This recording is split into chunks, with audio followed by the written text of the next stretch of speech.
Good morning student. आज हम पढ़ेंगे खनिज संसाधन। इसके पढ़ने से पहले मैंने आप लोगों के पास एक वीडियो शेयर की थी, उसमें कुछ क्वेश्चन थे आपके संसाधन से रिलेटेड।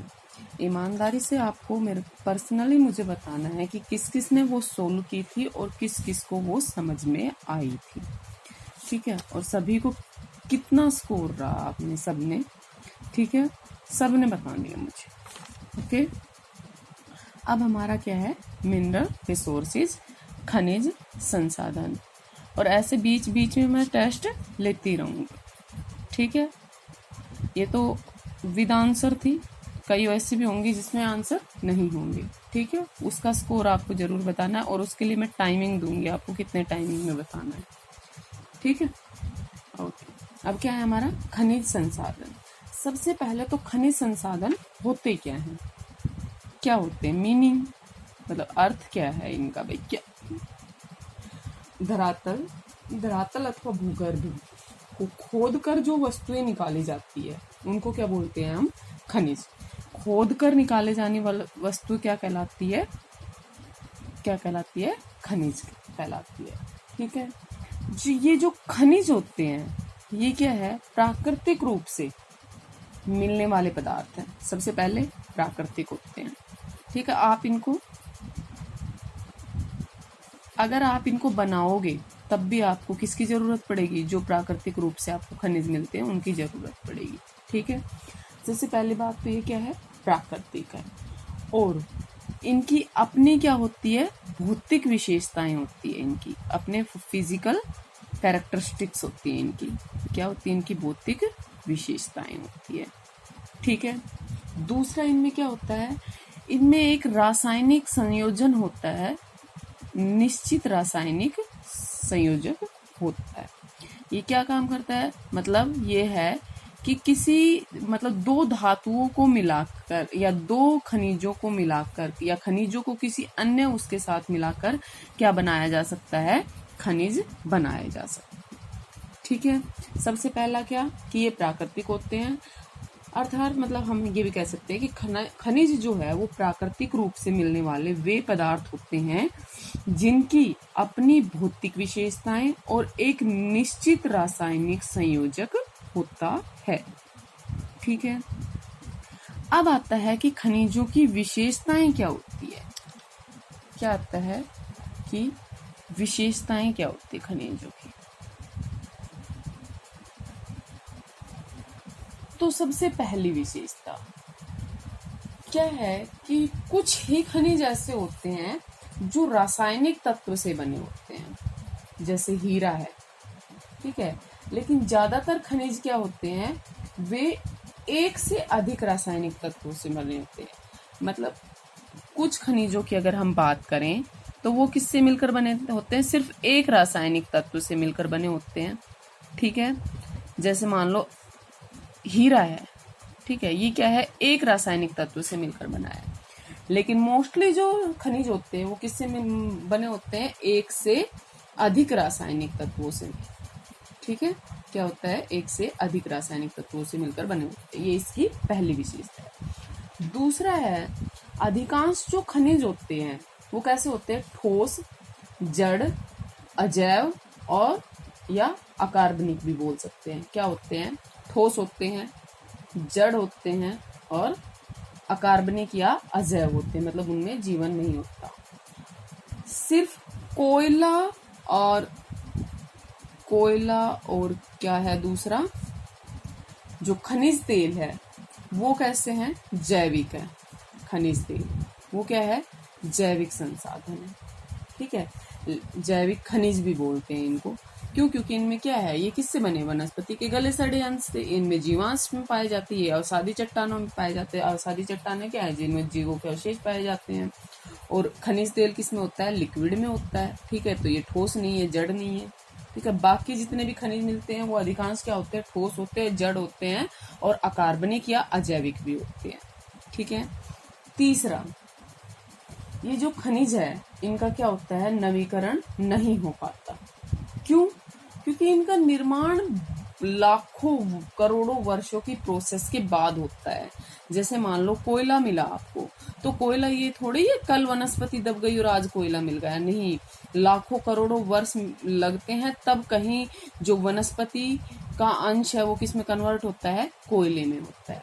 ठीक है, तो इनका नवीकरण नहीं हो पाता खनिजों का। ठीक है, नेक्स्ट है फोर्थ कि खनिज जो है वो पृथ्वी पर समान रूप से नहीं पाए जाते। भाई आपने सोचा कि भाई ये हमारी धरती है तो यहाँ पर भी खनिज होने चाहिए, यहाँ पर भी होने, नहीं, ऐसा नहीं होता। कई जगह तो खनिज क्या होते हैं, बहुत अधिक मात्रा में पाए जाते हैं और कहीं कहीं ऐसे भी है कि ना पाए भी नहीं जाते। तो खनिजों का जो वितरण है वो क्या है, असमान है।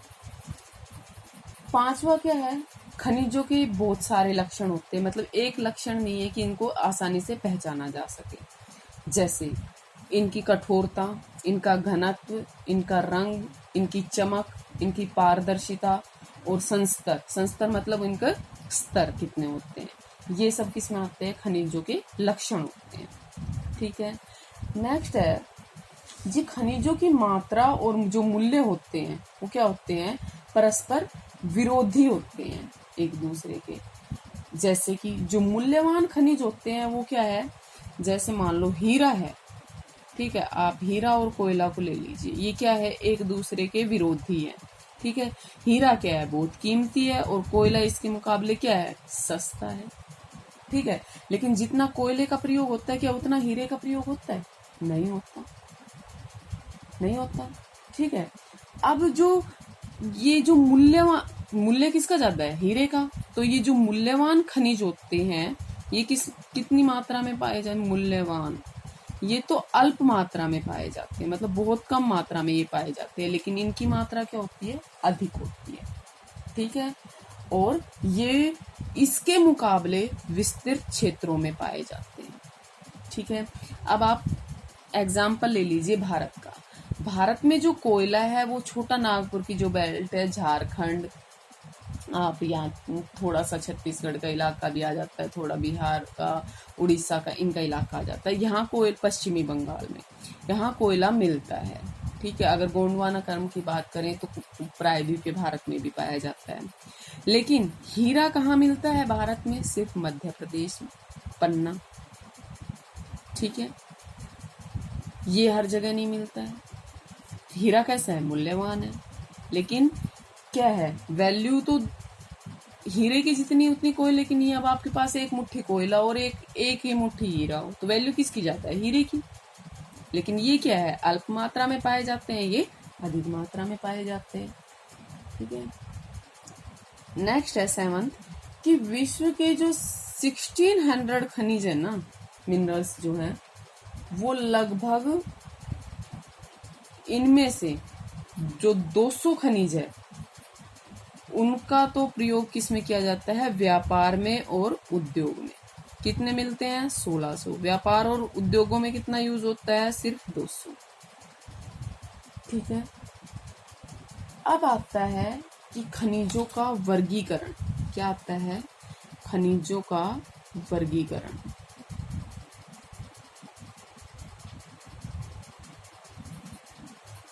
इसको ध्यान से समझना, खनिजों का वर्गीकरण। अब आपको ये तो पता चल गया कि खनिज क्या है, नहीं क्या नहीं है। ठीक है, सबसे पहले अगर हम बात करें तो खनिजों को बांटते हैं 2 पार्ट में।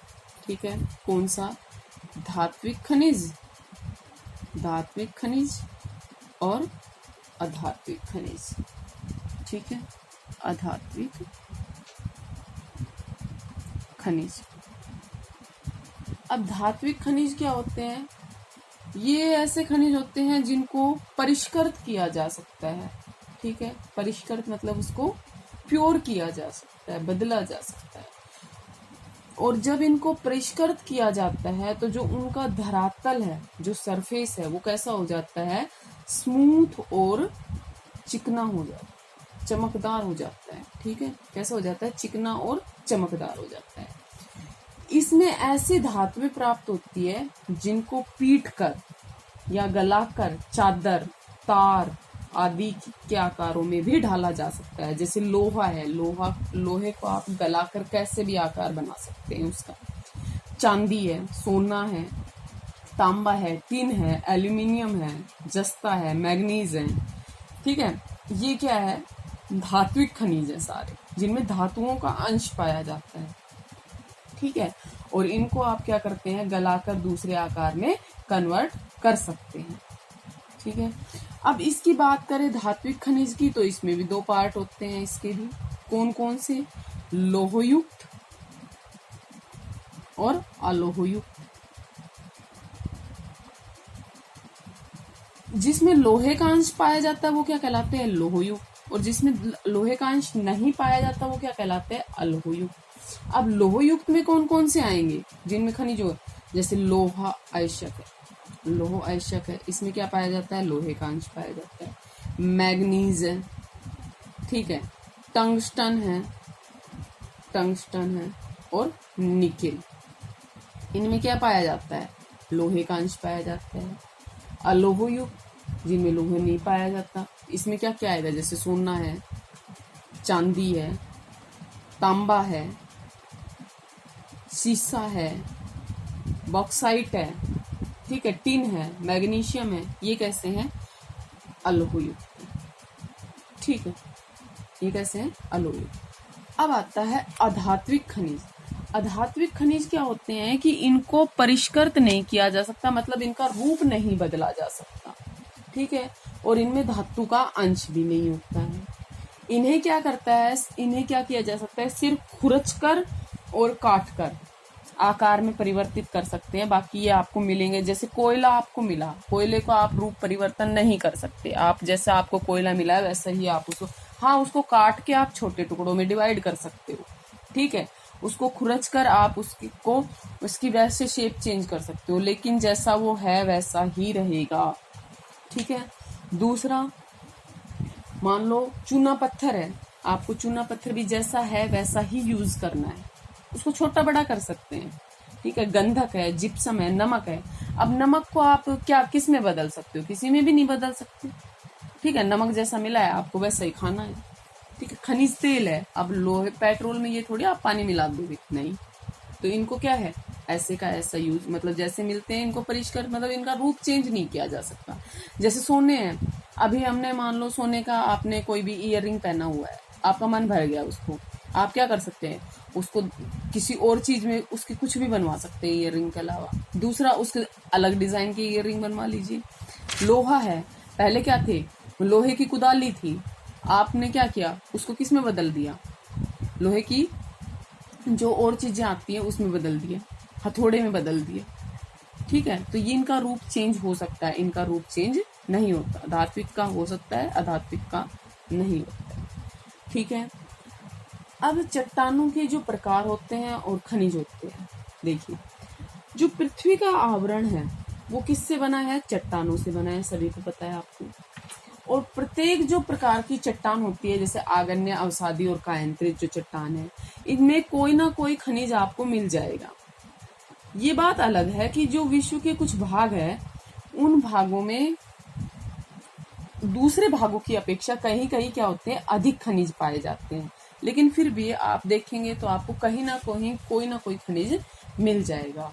और ये जो कहीं असमान वितरण जो पाया जाता है, कहीं ज्यादा कहीं कम, ये क्या करते हैं, किसको बढ़ाते हैं, अंतरराष्ट्रीय प्रतिस्पर्धा को बढ़ाते हैं। ठीक है, अगर हम मान लो बात करें आग्नेय अवसादी चट्टानों और कायांतरित चट्टानों की, तो कौन कौन से जो खनिज है वो आग्नेय चट्टानों में आएंगे। देखिए, अगर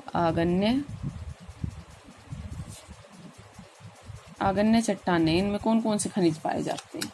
ठीक है, देखिए, जिसमें जीवों के अवशेष नहीं पाए जाते, जिसमें मतलब जैसे सोना, ठीक है, सोना, चांदी, तांबा, सीसा, जस्ता, मैग्नीज, मैग्नेसाइट, डोलोराइट, ग्रेनाइट पत्थर, गैब्रो, अभर्क, रेडियम, क्रोमाइट व गंधक, ये सब किस में आते हैं, आग्नेय चट्टानों में।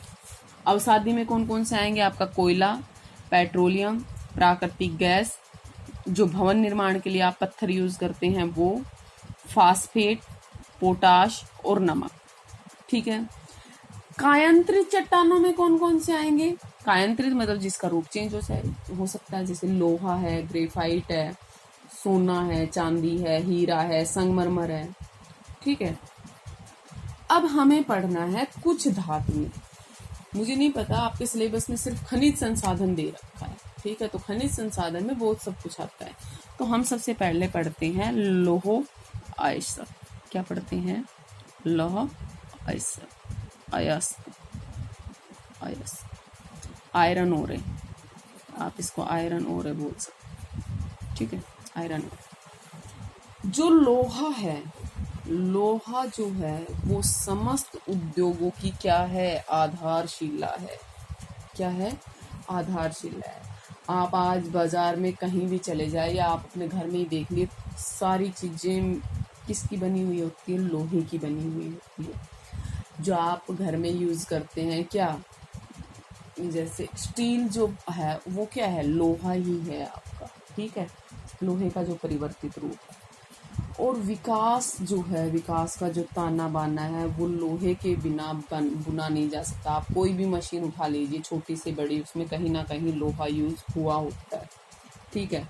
सुई, कील, बर्तन, चाकू, छुरी, जो ये रोज डेली रूटीन की जो चीजें हैं आपके लिए, इनसे लेकर जो भारी भरकम जो मशीनें होती है, जैसे आप बाइक लगा लीजिए, ठीक है, और औजार हैं जैसे आपके प्लाश, पेचकस या और भी बहुत सारे हैं, पेच वगैरह हैं, या भवन निर्माण के लिए जो आप सरिया वगैरह यूज करते हैं, ठीक है। कारखानों में अगर आप चले जाएं, तो ये रेलगाड़ियों की बात करें, अगर जहाजों की बात करें, वायुयान की अगर हम बात करें, तो ये सब किससे बने हुए होते हैं? लोहे से। अगर आप दिल्ली जिस बस में बैठ के आते हैं वो भी किससे बनी हुई है? लोहे से, ठीक है। तो लोहे के बिना जो आज की आधुनिक जीवन शैली है उसकी कल्पना भी नहीं की जा सकती, ठीक है। और लोहे को या इस्पात भी बोलते हैं। इस्पात का जो उत्पादन होता है वो किसी भी देश का जो आर्थिक उन्नति का स्तर होता है उसको मापने का क्या है? बैरोमीटर है। क्या है? बैरोमीटर। अब आपको ये पता होना चाहिए बैरोमीटर क्या है, ठीक है। लोहे की विशेषताएं क्या है?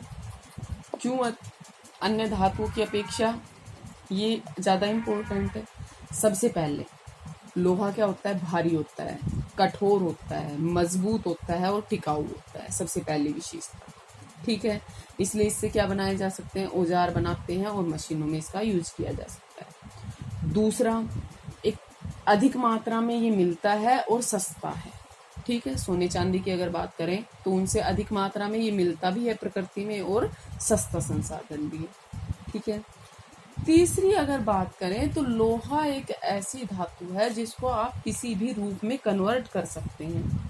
जैसे कच्चा और ढलवा लोहा होता है, पिटवा लोहा होता है, चुंबकीय लोहा होता है, ठीक है। आपको ये कई रूपों में मिल जाएगा, फिर आप इनसे कुछ भी बना सकते हैं, ठीक है। घातवर्धता के गुण होते हैं किसमें? लोहे में। उसके कारण इससे पतली से पतली तार भी बनाई जा सकती है और चद्दर भी बनाई जा सकती है। घातवर्धता मतलब फ्लेक्सिबिलिटी का गुण होता है, ठीक है।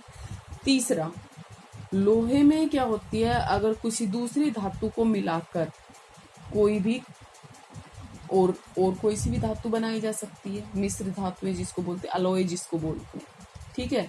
और वो क्या होती है? लोहे के संयोग से, मतलब लोहा उसमें मिल जाता है तो वो कैसी बन जाती है? कठोर बन जाती है, ठीक है।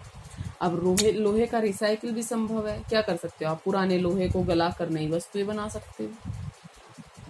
अब अगर हम बात करें कि लोहा हमें प्रकृति से किस रूप में मिलता है, तो लोहा हमें प्रकृति से आप जैसा देखते हैं ना लोहा, वैसा नहीं मिलता है आपको लोहा प्रकृति से। मतलब शुद्ध रूप में आपको लोहा नहीं मिलता है, बल्कि किस रूप में मिलता है आपको? इस रूप में लोहा मिलता है आपको, और अयस्क के रूप में, ठीक है। इसमें इसके अनेक प्रकार के साथ साथ इसमें अशुद्धियां जुड़ी हुई होती है। जैसे आपने कोयला पढ़ा था ना भाई, जिसमें कार्बन की मात्रा जितनी ज्यादा वही कोयला उतना ज्यादा बढ़िया, ऐसे ही ये है लोहा है, ठीक है। जिस अयस्क में लोहे का अंश ज्यादा होगा वो क्या होगा? उतना ही अच्छा होगा। अगर अयस्क में लोहे का अंश 30% से कम है, कितने प्रतिशत से? 30% से कम है तो वो लोहा जो है ऐसा माना जाता है कि उसकी खुदाई तो हमने ऐसे ही कर दी, ठीक है, जो वो